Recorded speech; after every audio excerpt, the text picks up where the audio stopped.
Now, I will talk about the P2P monitor. So the general setting is the following. We have a peer-to-peer system that is figured with circles here in blue. And these communicate, so they are actually in a distributed application, these communicate. Now, at the level of each entity, we have an alerter that is a software component that detects events that happen locally. For each event, an XML document is created. So in the end, for many events, we obtain streams of XML documents. These streams, so I'll give you an example of an alerter. If you remember from the example of web store, we can typically be interested in orders that have been detected at the web store. So an alerter can provide this. Now, streams need to be processed, and we have processors that could be cascaded.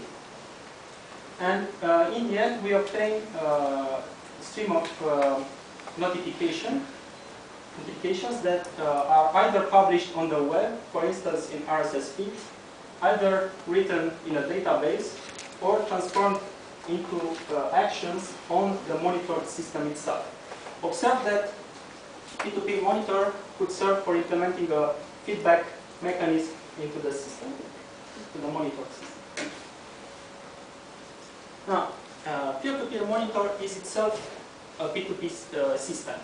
And a peer of such system has a manager of subscriptions, has several alerters, stream processors, and publishers.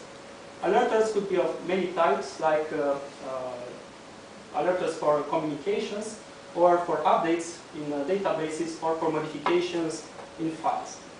The stream processors need either storage or they don't. So Join, for instance, is a processor that needs such storage.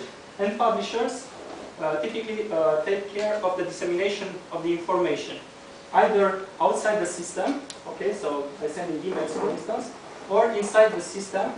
A stream is typically published as a channel to which other users, for instance, could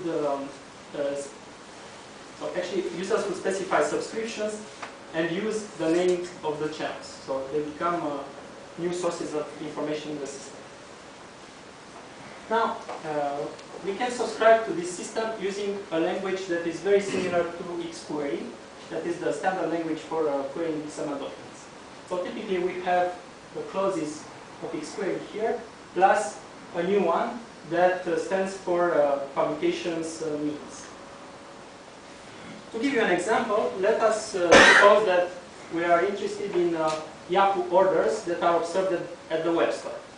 We can specify a subscription that typically maps a variable item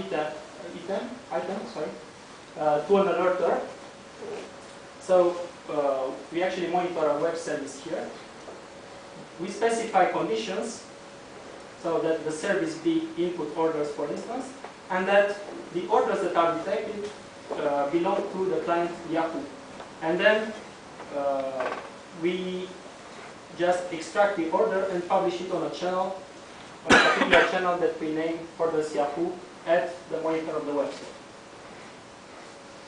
Now, the representation of monitoring plans is done with an algebra that is called ActiveXML stream algebra. And typically the optimization consists in distributing the work among the peers, trying to place computation as close as possible to the data sources, and trying to reduce redundant processing in the system. Now, this has been tested with heuristic optimizations, but there is a possibility to use a more systematic tool for distributed optimization that is optimized. So a user typically will ask a query to his local monitoring entity. So here, and then this entity will do some monitoring locally and will delegate some parts of the monitoring to other peers. Okay? these peers will start doing local monitoring, and they will exchange streams of XML data between them. In the end, a stream of notifications will reach back the user's computer. So I have shown the system architecture and the subscription language. Now we'll talk about two optimization techniques. The first one is about filtering. Why filtering? Filtering is crucial in such a stream processing system. Typically what happens is that we have one source of data, let's say, and we have many subscriptions that talk about this.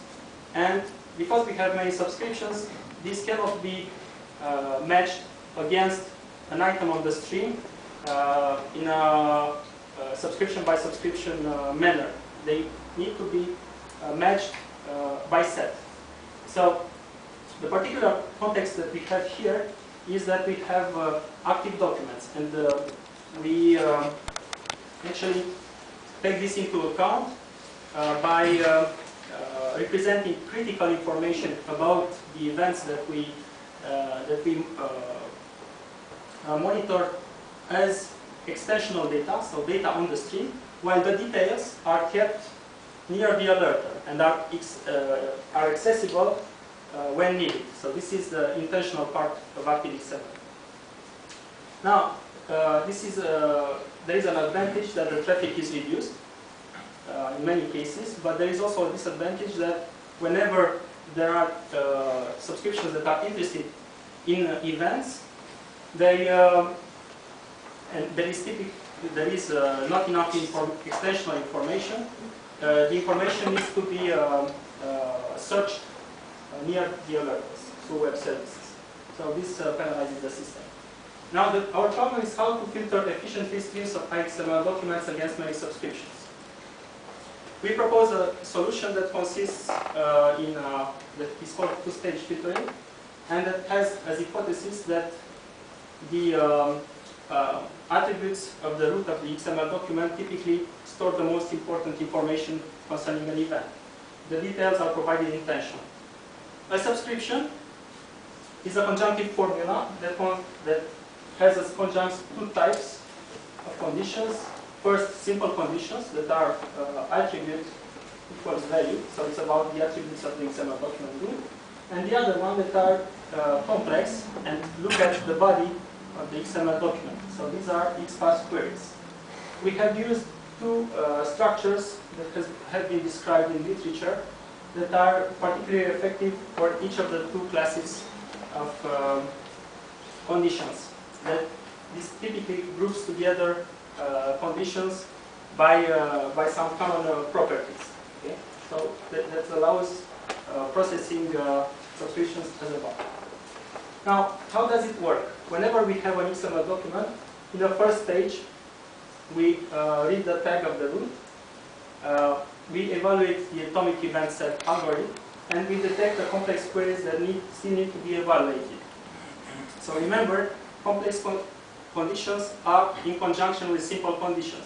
If the simple conditions are not valid, are not checked, there is no need to evaluate the complex conditions. So in the second stage, we adapt the automaton, while filter, to the queries that we still need to evaluate. We execute this on the document, and whenever a tag that concerns a function call is encountered, we will call the web services and retrieve the missing information. But the output is the set of descriptions matched by the XML document.